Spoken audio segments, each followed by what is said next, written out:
Assalamualaikum warahmatullahi wabarakatuh. Perkenalkan, nama saya Atika Zahra Aulia dari kelas C Prodi AI. Di sini saya sebagai moderator dan beserta rekan-rekan saya yang bernama Alia Siti Azizah, Lutfi Fatur Rahman, dan Tazkiyatun Nafsah.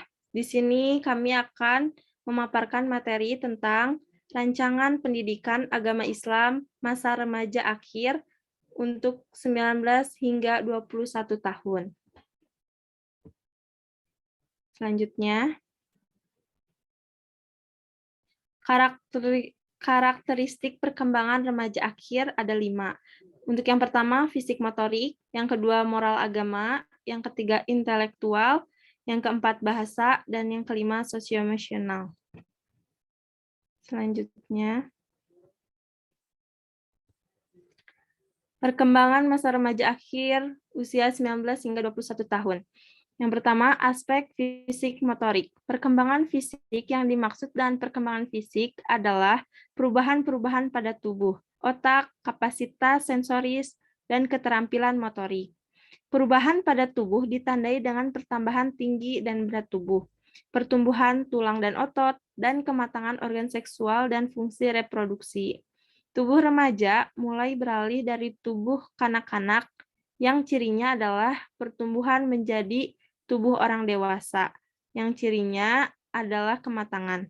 Perubahan fisik otak sehingga strukturnya semakin sempurna, meningkatkan kemampuan kognitif.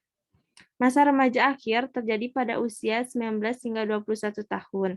Dalam masa remaja ini, pertumbuhan remaja laki-laki mulai berjalan cepat, seperti dalam tubuhnya akan semakin tinggi dan berat, otot semakin besar, dada dan bahu semakin lebar, alat vital semakin besar, suara menjadi lebih pecah, muncul jerawat, kumis, hingga jambang. Pada anak perempuan, pinggang, panggul, dan bokong akan mulai membesar, alat reproduksi yang berkembang, bertambahnya produksi keringat, hingga menstruasi yang teratur. Selanjutnya,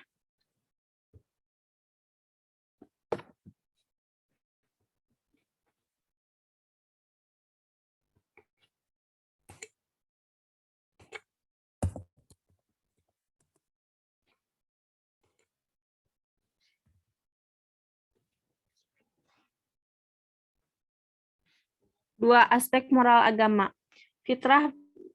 Fitrah beragama ini merupakan disposisi kemampuan dasar yang mengandung kemungkinan atau berpeluang untuk berkembang.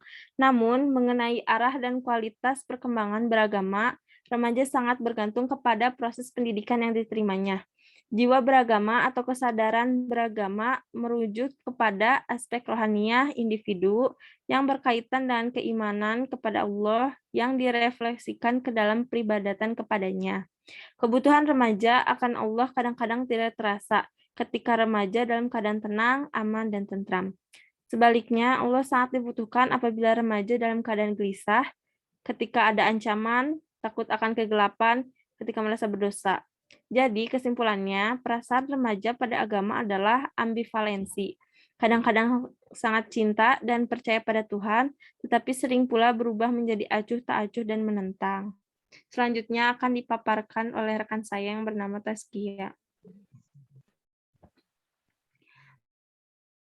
Aspek intelektual. 1. Remaja pada masa ini umumnya sudah dapat berpikir dengan logika meski kerap didorong oleh perasaannya.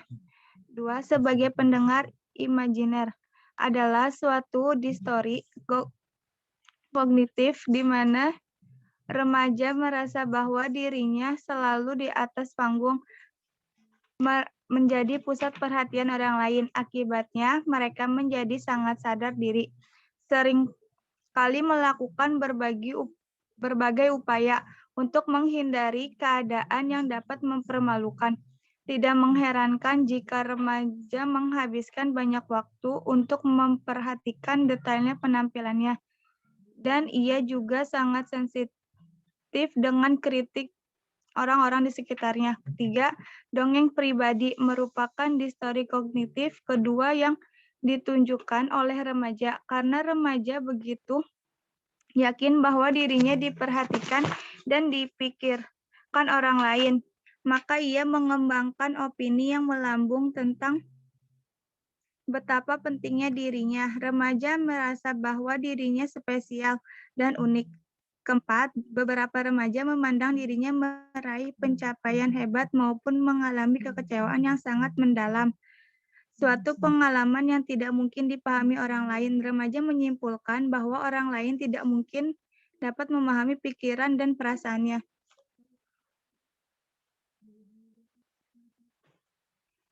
Aspek bahasa.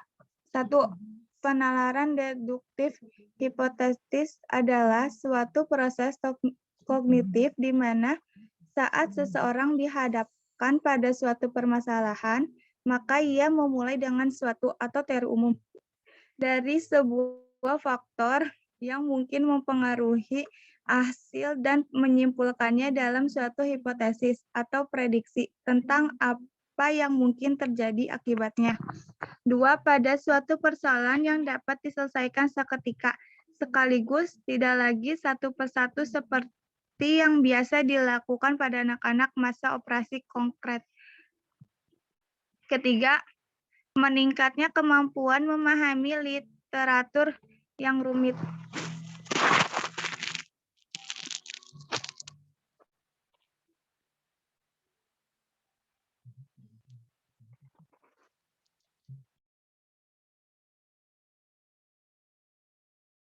Selanjutnya akan dilanjutkan oleh rekan saya yang bernama Lutfi.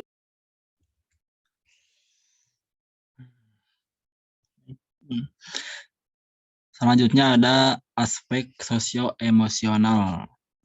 Sosio-emosional adalah proses belajar menyesuaikan diri dalam memahami keadaan serta perasaan ketika berinteraksi dengan orang-orang yang berada di lingkungannya. Dalam perkembangan remaja akhir, umumnya akan muncul perasaan bahagia dan tidak bahagia. Perasaan ini disebut dengan warna afektif yang kadang-kadang kuat, lemah, dan kadang-kadang juga tidak jelas. Peningkatan emosional ini terjadi karena perubahan fisik, terutama hormon yang terjadi pada masa remaja. Pada masa remaja muncul emosi yang berbeda dibanding anak-anak dan dewasa. Pada masa remaja sering muncul emosi yang meluap-luap atau tinggi. Hal ini seringkali terjadi karena tidak terpenuhinya kebutuhan mereka. Dari segi kondisi sosial, peningkatan emosi ini merupakan tanda bahwa para remaja sedang ada pada kondisi baru yang berbeda dari sebelumnya.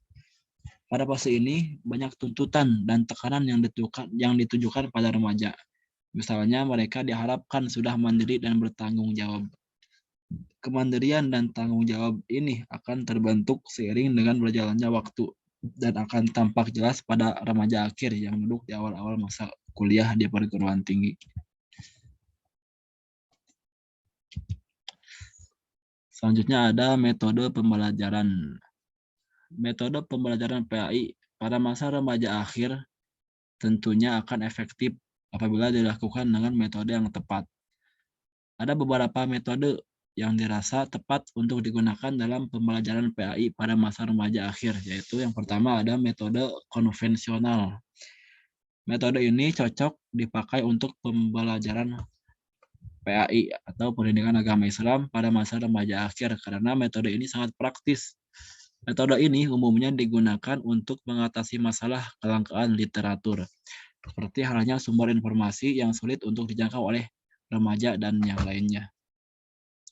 Yang kedua ada metode diskusi. Metode ini cocok dengan remaja akhir karena pada masa ini mereka mulai memiliki masalah-masalah dalam kehidupannya. Jadi dengan memakai metode ini, mereka bisa belajar lebih mendalam lagi tentang bagaimana cara memecahkan suatu masalah. Selanjutnya akan dipaparkan oleh rekan saya yang bernama Alia. Baik, selanjutnya media pembelajaran. Media pembelajaran dengan suara dan unsur gambar. Jenis media ini mempunyai kemampuan yang lebih baik karena yang pertama, media auditif adalah media yang hanya mengandalkan kemampuan suara saja, seperti radio, kaset recorder, dan piringan hitam. Media ini tidak cocok untuk tunarungu atau mempunyai kelainan dalam pendengaran. Yang kedua, media visual adalah media yang hanya mengandalkan indera penglihatan. Media visual ini hanya menampilkan gambar, diam, film strip atau film rangkai, slide, foto, gambar, atau lukisan, cetakan. Ada pula media visual yang menampilkan gambar atau simbol yang bergerak seperti film tanpa suara, kartun, atau animasi. Yang ketiga, media audio visual adalah media yang mempunyai unsur meliputi kedua jenis media yang pertama dan kedua. Contoh, video YouTube.